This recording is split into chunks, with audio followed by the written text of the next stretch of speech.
में बिहार में सुशील मोदी जी आइसोलेटेड है, तो अपनी पीड़ा को ढकने के लिए सुशील मोदी आधारहीन ऐसी ऐसी बातें कहते हैं, किस तरह से लगे कि वो राजनीति में सक्रिय हैं। तो सुशील मोदी जब भी बोलते हैं तो हम लोग बड़ा उसको रोचक ढंग से लेते हैं कि देखो अब सुशील मोदी को कैसे इसमें घेरा जाए।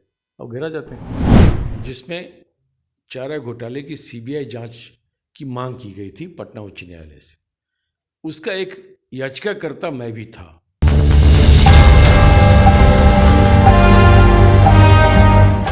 डोरांडा कोषागार से अवैध निकासी के मामले में राजद सुप्रीमो लालू प्रसाद यादव को बीते दिन 5 साल की सजा हो गई है। वहीं 60 लाख का जुर्माना भी लगा है। हमारे साथ बात करने के लिए प्रेमचंद मिश्रा हैं। हालांकि मेन सवाल जो है वो ये है, क्योंकि बीते दिन बिहार के पूर्व मुख्यमंत्री और राज्यसभा सांसद सुशील मोदी ने प्रेमचंद मिश्रा पर, शिवानंद तिवारी और वृषण पटेल पर सवाल खड़ा कर दिया और कहा कि ये वही लोग हैं जो लालू प्रसाद यादव पर एफआईआर दर्ज करवाए थे, अब उन्हीं के सबसे चहेते बनते नजर आ रहे हैं। सर, इस तरीके का बयान सुशील मोदी दे रहे हैं और कह रहे हैं कि प्रेमचंद मिश्रा ने ही एफआईआर करवाया था और आज उनके सबसे करीबी बन रहे हैं। आप प्रश्न को सुधार लीजिए, कोई एफआईआर नहीं किया था उन्होंने। एक पीआईएल लोकहित याचिका दायर की गई थी, जिसमें चारा घोटाले की सीबीआई जांच की मांग की गई थी पटना उच्च न्यायालय से। उसका एक याचिकाकर्ता मैं भी था। बीजेपी के सरयू राय थे, जदयू का भी जो राष्ट्रीय अध्यक्ष हैं ललन सिंह जी, वो एक पिटिशनर थे, शिवानंद तिवारी पिटिशनर थे। ये बात फैक्ट है कि हम सब याचिकाकर्ता के रूप में थे। लेकिन इसमें अगर सुशील मोदी ने कहा कि हम लोग लालू से मिल गए हैं, तो हम तो कांग्रेस पार्टी में हैं, तो तथ्यहीन बातों को कहना और अनाप शनाप ट्वीट करना, बयान देना सुशील मोदी जी की आदतों में शुमार है। अगर सुशील मोदी जी को लगता है कि शिवानंद तिवारी याचिकाकर्ता थे चारा घोटाले में लालू जी के खिलाफ और फिर लालू जी की पार्टी में शामिल हो गए और ऐसा करना उन्होंने कोई अपराध किया है, तो सुशील मोदी भी उतने ही अपराधी हैं। उन्हें यह बताना पड़ेगा कि शिवानंद तिवारी को जब नीतीश जी के मंत्रिमंडल में शामिल किया गया था एज ए मंत्री, तो भाजपा की भी सरकार थी वो। सुशील मोदी ने क्यों नहीं उनका विरोध किया कि ये चारा घोटाले के पिटिशनर थे, अब आरजेडी में आ गए हैं, इसलिए उनको मंत्रिमंडल में रोकना जाए, विरोध किया जाए। उन्होंने नहीं किया। जब जदयू में शिवानंद तिवारी सरकार में शामिल हो गए और जदयू बीजेपी दोनों ने मिलकर उनको राज्यसभा भेजा था, तब सुशील मोदी क्यों चुप थे? मैं समझता हूँ सुशील मोदी जी अब एक बड़े सीनियर नेता हैं, उन्हें मैच्योरिटी दिखानी चाहिए। बच्चों की तरह बयान देते रहते हैं, कुछ ऐसा बोलता कि अखबार में छपूँ, टीवी में चलूँ, इन चीज़ों से अब उनको परहेज़ करना चाहिए। वो पटना यूनिवर्सिटी के स्टूडेंट लीडर नहीं रहे, वो बिहार भाजपा के बड़े नेता हैं, राज्यसभा में हैं, लेकिन उनकी पीड़ा कुछ और है। उनकी पीड़ा ये है कि वो हैं तो बीजेपी में, लेकिन अंतर उनका निकटता जो है नीतीश जी से। तन भाजपा में, मन नीतीश जी के साथ, और भाजपा ने इसी वजह से उनको डिप्टी सीएम से हटा दिया।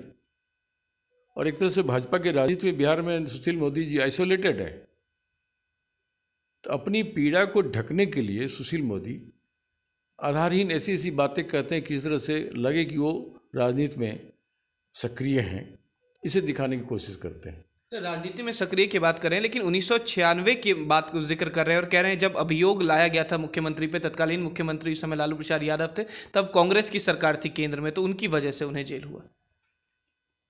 ये भी कह रहे हैं तो उन्होंने गलत कहा है। किसी को भी जेल जो होती है वो सरकार के निर्देश पर नहीं होती है। याचिकाकर्ता याचिका किया और माननीय सर्वोच्च न्यायालय ने ये फैसला लिया कि चारे घोटाले की जांच सीबीआई से होनी चाहिए, और कोर्ट ने उसका मॉनिटरिंग भी किया। और उसके ट्रायल में, उसके प्रोसेस में सीबीआई कोर्ट का गठन हुआ, सीबीआई कोर्ट ने सुनवाई की, अब उसने कुछ फैसला दिया। तो कोर्ट के फैसलों को ये कहना कि सरकार फलना की थी इसीलिए ऐसा हो गया, मैं अनुचित मानता हूँ। फैक्ट है कि भाजपा की जब से मोदी जी के नेतृत्व में केंद्र में सरकार बनी है, तो सरकारी एजेंसियों ने कई गलत सलत फैसले लिए हैं विपक्ष के नेताओं को फंसाने के लिए। ईडी, सीबीआई, इनकम टैक्स एकाएक एक्टिव कर दिया जाता है अगर आप मोदी जी के खिलाफ बोलिएगा। लेकिन कभी कांग्रेस के शासन में, कांग्रेस के शासकों पर, कांग्रेस के प्रधानमंत्री पर कभी इस तरह का आरोप नहीं लगा और न ऐसे बयानों में कोई दम रहा कि मनमोहन सिंह, डॉक्टर मनमोहन सिंह ने किसी को फंसा दिया। मनमोहन सिंह एक ऑनेस्ट नेता थे, आज भी हैं। उन्होंने अपने प्रधानमंत्रित्व काल में न तो किसी को बचाया न फंसाया। कांग्रेस सरकार में कोई मंत्री थे, वो उनको सज़ा मिली उनके समय में, कहाँ उन्होंने बचाया। तो ऐसे बयानों से सुशील मोदी अपने आप को हल्का न करें, कोशिश करें कि मोदी जी उन पर प्रसन्न हो जाएं और जो नीतीश जी से उनकी निकटता है उसको वो दूर कर लें, भाजपा से निकट हो जाए जिस पार्टी के मेंबर हैं। आधारहीन बातों को कहना जिसका कोई मतलब नहीं है, इन बातों से सुशील मोदी जी को क्या फ़ायदा होगा। अब अगर हमारे बारे में कह रहे हैं हम लालू से मिल गए, सोच लीजिए, हम पिटिशनर थे, हैं, मैं इस चीज़ को मानता हूँ, मैंने कभी डिनाई नहीं किया। लेकिन ये कहना है हम लालू से मिल गए, लालू से मिले शिवानंद तिवारी, लालू की पार्टी में शिवानंद तिवारी है ना, तो शिवानंद तिवारी को मंत्री क्यों बनाया भाजपा जदयू ने? उसे रोकना चाहिए था। राज्यसभा क्यों भेजा आप लोगों ने? कुछ भी बोल देते हैं, उनको पता नहीं रहता अपने बयान, अपने दिए बयान में खुद घिरेंगे, खुद फंसेंगे। तो सुशील मोदी जब भी बोलते हैं तो हम लोग बड़ा उसको रोचक ढंग से लेते हैं कि देखो अब सुशील मोदी को कैसे इसमें घेरा जाए। अब घेरा जाते हैं।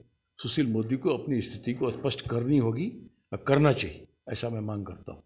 सर एक सवाल और है कि अब राजद और कांग्रेस को लेकर भी जो खींचातान सामने आ रही थी कि हो सकता है कि कांग्रेस और राजद एक साथ हो जाए स्थानीय निकाय चुनाव में, लेकिन उस पर भी पूर्ण विराम लग गया है।